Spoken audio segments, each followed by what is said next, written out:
Number one, give yourself some grace and some mercy.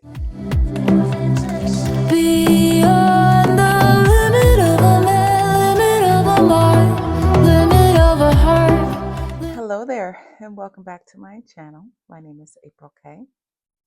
And today, I want to bring you a little bit of a different format. There's this conversation online right now, right? That is talking more so about the great lock-in of 2025. And I am one that is big on um, goals and setting, steps and things like that for your actual goals. And so I put together a little 1-2, and I think I'm going to make this a series. Um, Everything is obviously it's going to tie back into unveil, because in order to see real progress and change, you have to take some of that stuff off. But at the same time, keeping in mind of the great lock-in of 2025, I want to share my thoughts. So today, we're going to be talking about locking in your financial floor. Okay. Um, so since everybody talks about, financial goals, um, they're not optional. I want to tell you that the floor you refuse to fall below is more powerful than any dream number you write on a vision board. So I want you to take a second and think, what is the bare minimum you will never allow your bank account to fall under again? Sit with that for a second. Um, I know this economy is topsy turvy, and one day is one thing, one day it's the next. And if you're like me, you are just fucking over it, to be honest. Okay.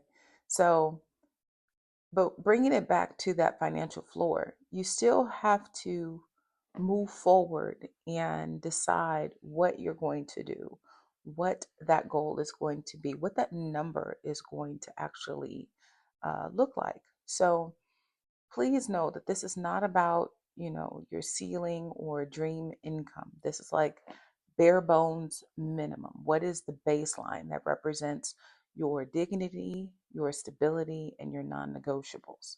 You want to ensure that um, it covers the rent, the bills without sweat, right? What is that level of funds, both survival and self-respect? Do an audit. Do you need that subscription? Can you afford that subscription? Um, do you have to shop at the high end for right now? Or can you, maybe bring it down a little bit? I'm not saying, bargain hunting, but at the same time, although there's nothing wrong with that, because, your girl love a good sale or something that is, I feel like I'm going to get a little bang for my buck. You know what I mean? But at the same time, for me personally, um, when I was at my lowest point and my floor was zero, and, you know, child, the fees, oh my gosh, the fees of it all. Like, I feel like whenever you are going through something and it's hitting you, it's punching you in the gut financially, like your mind is just like, how and why and how quickly can I get away from, you know? And if you're in that situation right now, I want you to really, number one, give yourself some grace and some mercy. It's not a time to beat up on yourself or to make yourself feel even more inadequate or uncomfortable as the current situation that you're in. You know what I mean? I'm here to tell you it's not going to look like that all the time. It can't rain forever, you know? But there's a psychology to floor and ceilings when it comes to um, what that baseline number looks like. You know what I mean? Like, it's your floor is like your non negotiable. Your ceiling is actually considered your goals, and you can flex that number up and down however you see fit. Um, and the floor, let me tell you why it works. Okay. It stabilizes your nervous system. It protects you from desperation choices like lowball, job offers, bad clients, toxic deals. You never want to sacrifice your dignity or your self respect just because X over here is not getting met. There has to be a limit to the madness, or else you continue to spiral and you continue to stay on the hamster wheel until you hit whatever goal it is that you're trying to hit, right? So how you would actually set this floor, you want to start with the survival numbers. Okay, your base rent, well, whatever ancillary fees that they, stick in their water and sewage and all that other jazz that goes into that. You want to look at your food, your essentials. From personal experience, when your money is funny, do not negotiate on your essentials. If you know that you like a certain type of toothpaste, or you know that you like a certain type of coffee creamer in your coffee, don't negotiate on that. Catch it on a sale and buy in bulk. Okay? Trust me when I tell you, do not negotiate on your essentials. There's a mental thing behind it. Okay? So, say for example, you drink, um, what is it, Tropicana orange juice, right? And you're like, okay, money is funny. I can't really afford too much. Let me cut it back to at least Tang. Okay. And I'm telling on myself in terms of age, but listen, rock with me for a second. You go and buy that Tang and you drink orange juice every day.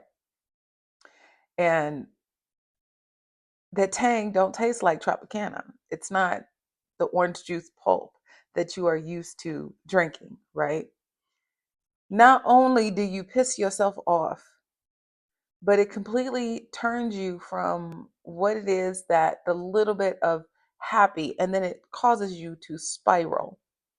It's these little things that actually mean a whole lot when you are going through something. And you have, this is why I say, have your floor, have the floor, have your dignity expenses. If you spend, now look, I'm not saying if you go to Equinox, because Equinox is what, 225, 230 a month. No, do like a Crunch Gym, or uh what's the purple people that used to do the pizza, the other gym that's like $10 a month. Keep that. Your car insurance, your child care, whatever keeps you functioning as your best self. Baseline, that is your baseline floor, right? And then you round up to a number that feels strong and not shaky. The thing is, when you set your floor, it gives you a certain level of confidence and stability, and to say, okay, you know what, as long as I'm here, I'm okay. I can build up from there. Again, it's a mental thing. Being able to set the goal and shift accordingly is going to be how you're able to function and then move up from there. It's a mental stability thing. Okay. Now, going forward, envisioning 2026, what will be your 2026 floor? What's the bare minimum there? What is the, I absolutely don't want to be without X amount of dollars, or whatever it is that you do in your daily life that allows for you to say, all right, you know what, I'm going to do this. This is what this is, and I'm sticking with that. You know what I mean? Like, for me personally, it's the number that ensures I can pay up front, invest in my brand, and travel without fear. Like for me, that's locked in. That is what I, because I've already done this exercise, right? So I have the number that works for me in 2026 and for 2025. Okay. Now, I invite you to drop a comment and let me know what you're locking in as your financial floor for 2025 and 2026. Not your fantasy ceiling, but like your sacred baseline, that number that tells the universe, okay, this is the lowest number I will accept ever again. All right. And if you're tired of flirting with financial chaos and ready to stabilize your power, unveil is open. And the link is in the bio. Go ahead and check it out. And until then, I will see you next Sunday. Have a beautiful rest of your week. Bye for now.